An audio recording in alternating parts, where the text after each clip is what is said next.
welcome to this week's Saddle of the Week. This week I've chosen a really lovely example of a Hermes saddle. We haven't looked at Hermes saddles before, but it's a brand which I think is really worthy of being introduced to you.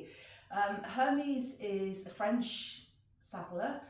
Many of you will have heard of them as they make quality leather goods, not just side saddles.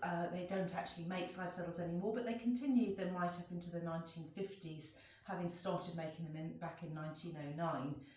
The company though was always and still is renowned for its quality leather work, and I think this saddle is real testimony to that fact. The saddle is actually in its original condition. It's been opened up by a qualified side saddle saddler, and everything is in perfect order within it, which is always very good to know. But this saddle, as I say, it is absolutely as it would have been at the time that it was manufactured, with perhaps a little tiny bit of wear and tear here and there along the way. So things I'd like to show from the near side here. So if we start with just having a little look at the label underneath, if we can home in on that, you'll see it's got the original label there.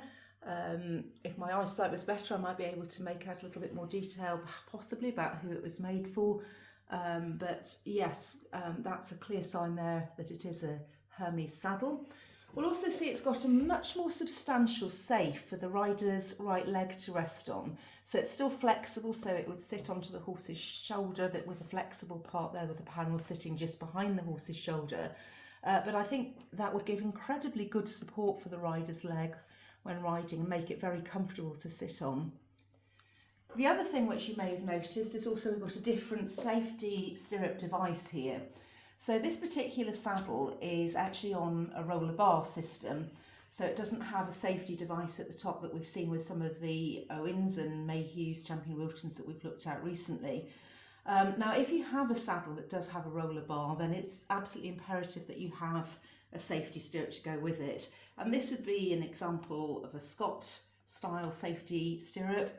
So in the event of trouble for the rider, rather than the rider getting dragged because their foot got caught in the stirrup, what happens is it pings open like that and the rider's foot would be easily released.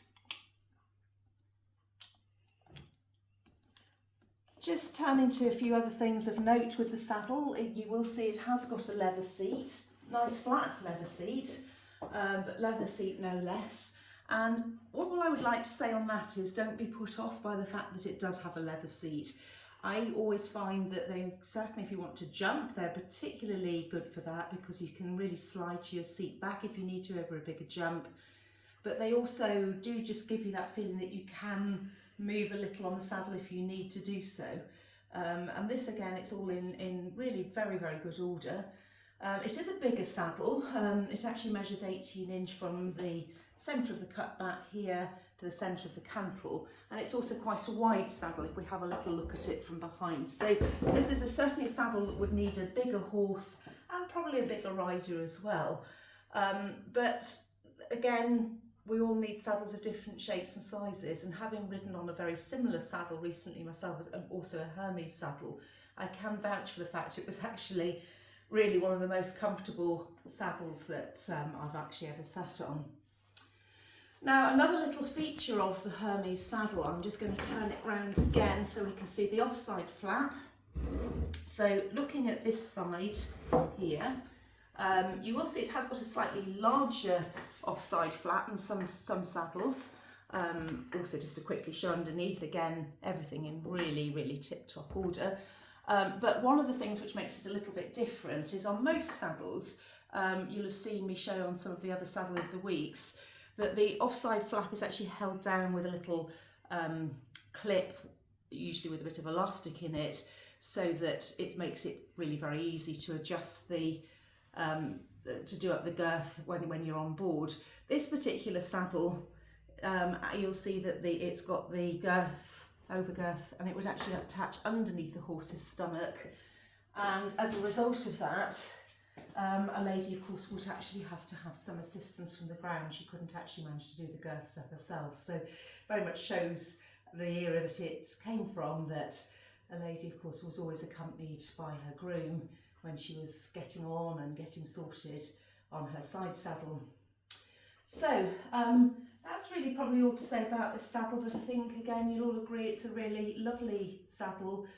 It wouldn't be out of place, still being used in equitation classes and in the general sort of side saddle showing world. However, what I also think it'd be really lovely for would be doing the historical classes or the concours d'elegance, particularly if you're wanting to try and depict a different style, maybe French riders or just again different era, but really beautiful saddle to do it on. Thank you for watching.